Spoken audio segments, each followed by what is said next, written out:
সুপ্রিয় দর্শক, এই মুহূর্তের সবথেকে বড় খবর। দর্শক, আরজিকর কাণ্ডে মহিলা চিকিৎসকের মৃত্যুর ঘটনায় 1 মাস পার হয়ে গেলেও এখনও কিন্তু রাজ্য রাজনীতি একেবারে তোলপাড়। এই আবহে মুখ্যমন্ত্রী মমতা ব্যানার্জি বৈঠক করে জানিয়েছিলেন 1 মাস তো হয়ে গেল, এবার সকলে উৎসবে ফিরুন। আর মুখ্যমন্ত্রী মমতা ব্যানার্জির এই মন্তব্যের জেরে আরজিকর আন্দোলনে যেন ঘি পড়েছে বা আগুনে ঘি পড়েছে। এর পরপরই আরও ক্ষোভে ফুঁসে উঠেছে বাংলার সমস্ত শুভবুদ্ধি সম্পূর্ণ মানুষ। এই আবহে আরজিকর কাণ্ডে ন্যায্য এবং দ্রুত বিচারের দাবিতে এখনও পর্যন্ত কর্মবিরতি পালন করছে রাজ্যের জুনিয়র চিকিৎসকরা। যদিও রাজ্যের বর্ষিয়ান আইনজীবী সুপ্রিম কোর্টে দাবি করেছিলেন জুনিয়র চিকিৎসকদের কর্মবিরতির জেরে এই রাজ্যের 23 জন সাধারণ নাগরিকের মৃত্যু হয়েছে এবং 7 লক্ষ মানুষ চিকিৎসা করাতে এসে হয়রানির শিকার হয়েছে। তার পরপরই সুপ্রিম কোর্টের প্রধান বিচারপতি DY চন্দ্রচূড়ের কঠোর পদক্ষেপ বা কঠোর পর্যবেক্ষণ। পরিষ্কার জানিয়ে দেওয়া হয় যে জুনিয়র চিকিৎসকরা যদি তাদের কর্মবিরতি তুলে মঙ্গলবার বিকেল 5টার মধ্যে কাজে যোগ না দেয়, সেক্ষেত্রে রাজ্য সরকার যদি তাদের বিরুদ্ধে কঠোর পদক্ষেপ নেয় তাহলে সুপ্রিম কোর্ট কোনো হস্তক্ষেপ করবে না। একথা পরিষ্কার জানিয়ে দিয়েছিলেন সুপ্রিম কোর্টের প্রধান বিচারপতি DY চন্দ্রচূড়। তার পরপরই সুপ্রিম কোর্টের এই নির্দেশের পরেও ন্যায্য এবং দ্রুত বিচারের দাবিতে এখনও পর্যন্ত কর্মবিরতি চালিয়ে যাচ্ছে জুনিয়র চিকিৎসকরা। এই আবহে সিনিয়র চিকিৎসকরা রাজ্য সরকারকে হুঁশিয়ারি দিয়েছেন সুপ্রিম কোর্টের এই নির্দেশের পর যদি রাজ্য সরকার জুনিয়র চিকিৎসকদের ওপর কোনো কঠোর পদক্ষেপ নেয় তাহলে কিন্তু তারা গণ ইস্তফা এবং গণ পদত্যাগ করবে। যদিও রাজ্যের আইনজীবী কপিল সিব্বাল সুপ্রিম কোর্টে যে দাবি করেছিলেন সেই দাবি সম্পূর্ণ ভিত্তিহীন এবং মিথ্যা বলে জানিয়ে দিয়েছেন জুনিয়র চিকিৎসকরা।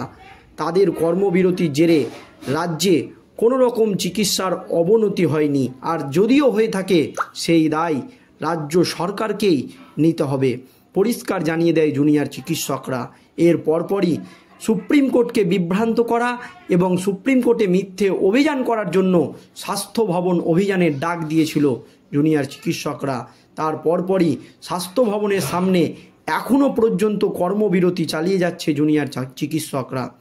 এই আবহে মুখ্যমন্ত্রী মমতা ব্যানার্জি নির্দেশ দিয়েছিলেন 15 জন জুনিয়র চিকিৎসকদের সঙ্গে বা 15 জন জুনিয়র চিকিৎসকদের প্রতিনিধির সঙ্গে তিনারা বৈঠক করবেন, কিন্তু জুনিয়র চিকিৎসকদের তরফ থেকে পরিষ্কার জানিয়ে দেওয়া হয় 30 জনকে যদি বৈঠকের অনুমতি না দেওয়া হয় তাহলে তারা সেই বৈঠকে যাবেন না। তবে অবশেষে সেই 30 জনকেই বৈঠকের অনুমতি দেয় রাজ্যের শাসক দল তৃণমূল কংগ্রেস এবং একটি বাসে করে 30 জনের একটি প্রতিনিধি দল নবান্নে গিয়ে পৌঁছায়। কিন্তু লাইভ স্ট্রিমিং চালু না হওয়ার কারণে বা সেই বৈঠক লাইভ সম্প্রসারণ না করার কারণে সেই বৈঠক করেননি জুনিয়র চিকিৎসকরা এবং সেখান থেকে ফিরে আসেন। আর সেখান থেকে ফিরে এসেই গভীর রাতে জুনিয়র চিকিৎসকদের আন্দোলনকে নিয়ে একেবারে গভীর ষড়যন্ত্র। গভীর রাতেই আন্দোলনরত চিকিৎসকদের ঘটনাস্থলে একেবারে ধুন্ধুমার কাণ্ড ঘটে গেল। দর্শক, এই মুহূর্তের সব থেকে বড় খবর, আন্দোলনরত জুনিয়র চিকিৎসকদের একেবারে উড়িয়ে দেওয়ার হুমকি। অডিও ক্লিপ ফাঁস হতেই রাজ্য রাজনীতিতে একেবারে শোরগোল পড়ে গিয়েছে। গোটা ঘটনাস্থল ঘিরে ফেলে রাজ্যের পুলিশ। কি হয়েছে এক্স্যাক্টলি দেখুন দর্শক। স্বাস্থ্য ভবনের সামনেই অবস্থান বিক্ষোভে রয়েছে জুনিয়র চিকিৎসকদের দল।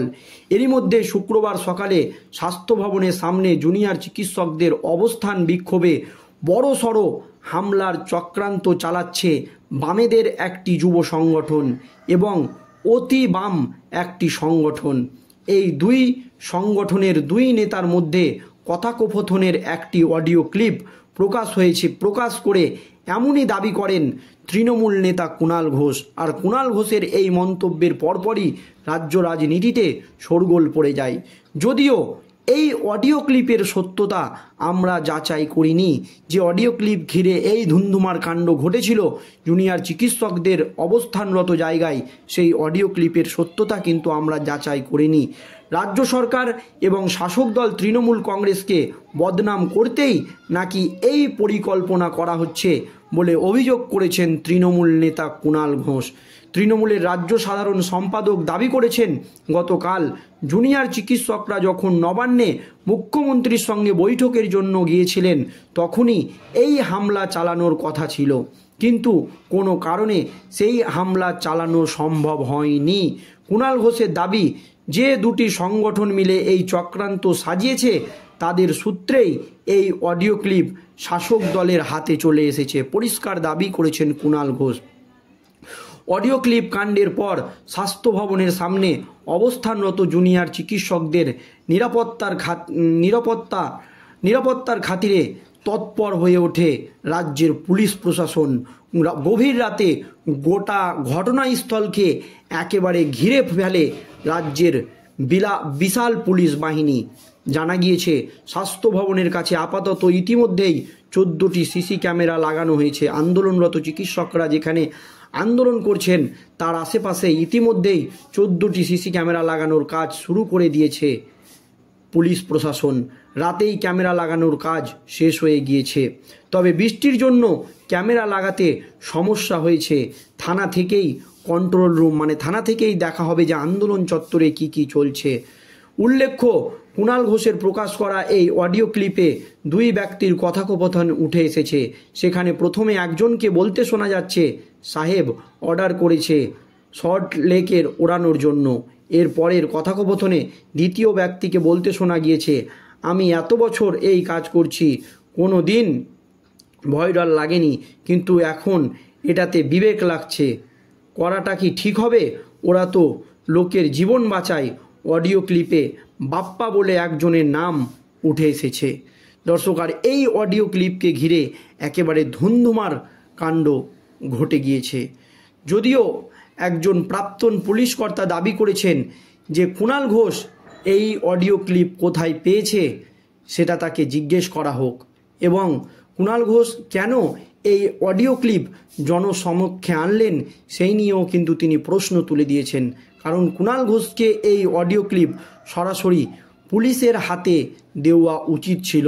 তাই কুণাল ঘোষকে তদন্তের আওতায় এনে জিজ্ঞাসাবাদ করা হোক যে এই অডিও ক্লিপ তিনি কোথায় পেয়েছেন। রাজ্যের একজন পুলিশ আধিকারিক, প্রাক্তন পুলিশ আধিকারিক সুনীল ভট্টাচার্য কিন্তু এই দাবি করেছেন।